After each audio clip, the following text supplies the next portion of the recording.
आज हम दो शक्तियों पे बात करेंगे।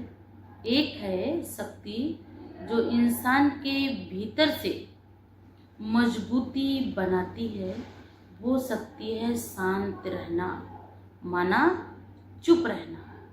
तो हमने कहा चुप रहना और माफ करना, आज का क्लास का टाइटल भी है कि शांत रहना है और कोई कुछ कैसा भी मेरे साथ व्यवहार करे, लेकिन हम उस व्यवहार में प्रभावित ना होकर उनको माफ करना है, उनको क्षमा देना है। अच्छा, ओम शांति। चुप रहना सबसे बड़ा जवाब है। कई बार जिंदगी में ऐसी परिस्थितियां आती हैं जहां सामने वाला गलत समझता है, उसको लगता है किसी ने गलत किया है, लेकिन बाबा ने कहा अपशब्द कहता है, ये हमारा अपमान करता है।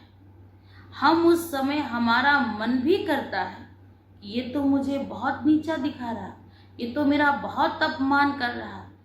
फिर बाबा ने कहा क्या करना, आपको अपशब्द नहीं बोलने हैं। ये अपमान करता है, वो उल्टा बोलता है। बाबा ने कहा उस समय आप एकदम ऊपर से भी मौन और अंदर के व्यर्थ चले हुए संकल्पों से भी मौन हो जाओ।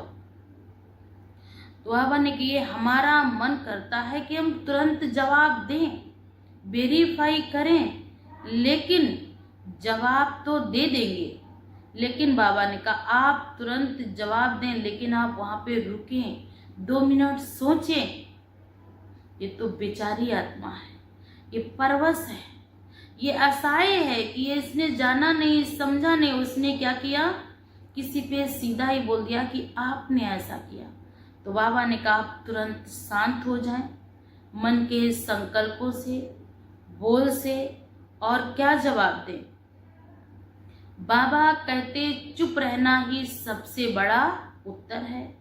जब हम चुप रहते हैं तो हम अपने संस्कार पर, अपनी ऊर्जा पर कंट्रोल रखते हैं। चुप रहना कमजोरी नहीं बल्कि सबसे बड़ी ताकत है। वो पावरफुल आत्माएं, शक्तिशाली आत्माएं ही जो उन पर किसी ने उल्टे शब्द बोले हैं, उल्टे शब्दों रूपी जहर को पिया है, तो वो कमजोर आत्माएं नहीं होती हैं, वो बहुत अंदर से और बाहर से बहुत शक्तिशाली आत्माएं। हम चुप रहते तो अपने संस्कार पर, अपनी ऊर्जा को हम क्या करते हैं, संस्कारों को श्रेष्ठ बनाते हैं। अपनी चेकिंग भी करते, क्या मेरे में सहन शक्ति है। तो बाबा ने कहा कि हम चुप रहकर खुद के साथ ईश्वर को जोड़ पाते हैं कि विषम परिस्थिति में भी मुझे ईश्वर की याद ठहरती है, या मेरा मन चलायमान होता है, इसको मैं कुछ बोलूं, इसको भी मैं 4 बातें सुना दूं, मुझे भी बोलना आता, ये तो संकल्प नहीं चलते, या ये संकल्प चलते, कोई बात नहीं, ये बेचारा है, परवश है, इस समय ये किसी के वशीभूत है, इसके अंदर कोई ना कोई भूत है, क्रोध का ही भूत है। तो ये क्या कर रहा है, ये उसके क्या है, परवश आत्मा है।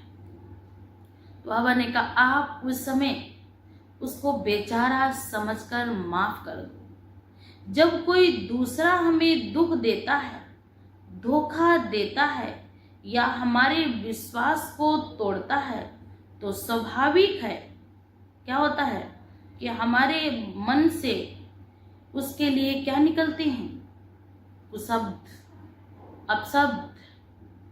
लेकिन बाबा ने क्या कहा, उन्हें माफ कर दो, कि यही सबसे बड़ी सजा है। उसको माफ करना है, उसकी गलतियों की ये सबसे बड़ी सजा है। बदला लेने में तो उसके अंदर और उसके अंदर प्रतिशोध की भावना है। अगर आपने माफ कर दिया तो भले ही ना आपके मुख पे कहे कि अरे आपने बहुत बड़ा कार्य किया, लेकिन मन ही मन वो पश्चाताप की अग्नि में जलता रहेगा और वो बार बार आपको महान समझेगा। भले मुंह से ना कहे, क्योंकि वो सोचेगा अगर मुंह से कह देंगे तो हमारी इंसल्ट होगी कि देखो आए खुद, लेकिन वो अंदर ही अंदर वो अपने आप को पश्चाताप की अग्नि में क्या करता रहेगा, जलाता रहेगा, क्योंकि खुद को स्वतंत्र कर लेता है। आपने माफ नहीं किया, बल्कि अपने आप को उससे क्या कर लिया, उसके प्रति जो चल रहे निगेटिव संकल्पों से अपने आप को क्या कर लिया, स्वतंत्र कर लिया। उसके बंधन से आप बाहर आ गए। तो जो दूसरों पर उसका आपका जो था, उस आत्मा के प्रति दूसरों के लिए जो संकल्प चल रहे थे, ये ऐसा है वो वैसा है, तो बाबा ने कहा उन संकल्पों से आपने अपने आप को बाहर निकाला। तो ये शब्द जरूरी है, एक तो शांत रहना है और दूसरा माफ करना है। तो बाबा ने कहा आज के युग में हर इंसान मानसिक शक्ति चाहता है। तन से फल बहुत पावरफुल है, लेकिन उसका मन एकदम कमजोर, लाचार, बेबस है।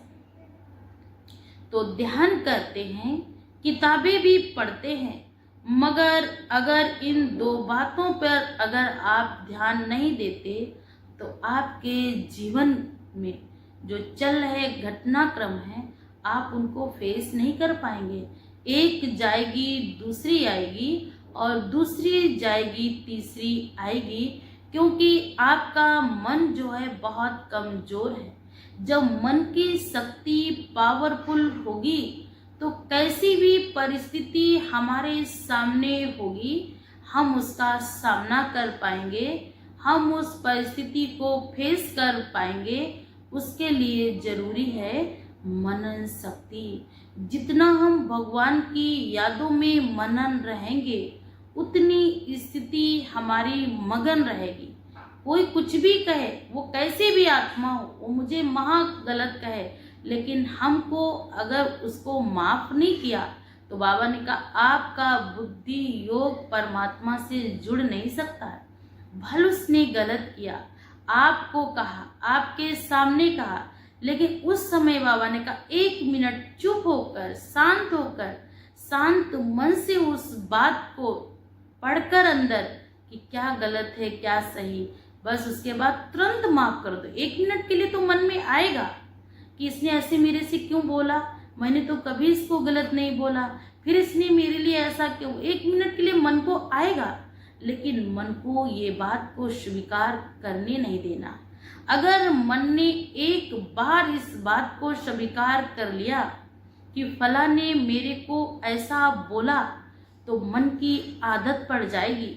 वो जब भी कोई बोलेगा उस बात को वो स्वीकार कर लेगा, और स्वीकार करते करते करते करते वो इतना लाचार और बेबस हो जाएगा, वो छोटी छोटी बातों में उलझता रहेगा और मन की शक्ति कहाँ से लीक होती जाएगी, कहाँ से छीण होती जाएगी, किस समय वो क्या मन में बिठा लेगा, किस समय क्या सोच लेने लगेगा, आपकी शक्ति पता नहीं कब चली जाएगी, आप जान भी नहीं पाएंगे। इसलिए आपको पहले दिन ही अगर इस चीज पर, अगर मन पर आप कंट्रोल कर लेंगे कि मन को किसी की बाह्य बातों की, दूसरे की बातों की, पराई बातों की, पुरानी बातों को मन को स्वीकार करने नहीं देना है। जैसे ही हम मन को एक बार में अगर इस बात को टाइटली कह देंगे कि आपको इस बात को स्वीकार नहीं करना है, फिर कितना भी कोई कुछ कहे मन उस बात को स्वीकार नहीं करेगा। और बार बार अपने मन से कहो इसने जो कुछ भी कहा, ये अनजानवश कहा, बेजान में कहा, इसको माफ कर दो, क्योंकि ये भी मेरा अपना ही भाई है, अपनी ही बहन है। तो इसी प्रकार बाबा ने कहा आपको चुप रहना है, शांत रहना है। बाबा ने कहा सब अच्छा हो जाएगा, वो भी बदल जाएगा, वो भी कहेगा मैंने इतना बोला, इतना सुनाया, लेकिन इन्होंने एक बार भी मेरे लिए कुछ नहीं बोला। तो वो भी आत्मा अंदर अंदर अपने आप को भले ना कहे, लेकिन अंदर अंदर वो अपने आप को ग्लानि जरूर महसूस करेगी। फिर ये दो बातें ही आत्मा की सफाई का भी काम करती हैं। फिर हम दूसरे को नहीं बल्कि खुद को भी अपने ऊपर उठाते, दूसरा नहीं उठेगा, आपका ही बल बढ़ेगा, आपका ही तेज बढ़ेगा, आपकी मन की शक्ति बढ़ेगी। आप बड़े बड़े कार्य को ऐसे सहज पास करेंगे, बड़ी बड़ी परिस्थितियों को, विषम परिस्थितियों को ऐसे आप निकल जाएंगे जैसे कि ये परिस्थिति बहुत छोटी थी। सामने वाले को परिस्थिति पहाड़ लगेगी, लेकिन आपके लिए वो परिस्थिति बहुत छोटी लगेगी, क्योंकि आपकी स्थिति, मनसा, शक्ति धीरे धीरे इन बातों में न जाकर और पावरफुल होती जाएगी। हर आत्मा की उन्नति का मार्ग है कि हर आत्मा को क्या करना है, दिव्य गुणों से सजाना है। जो आत्मा दिव्य गुणों से भरपूर है वो आत्मा स्वतः सहज शक्तिशाली है। जब हम अपने अंदर ऐसी ऊंचाइयां लाते हैं तो परमात्मा हमारे पास, बहुत पास और पास मेरी आकर मदद करता है। तो राजयोग से ध्यान मुरली सुनना और ऐसे आध्यात्मिक विचारों को अपनाना, तो बाबा ने कहा ऐसे हमें ये मार्ग में आध्यात्मिक रूप से शक्तिशाली बनते जाते हैं, विशेष बनते जाते हैं, दूसरों के लिए हम प्रेरणादायी बनते जाते हैं।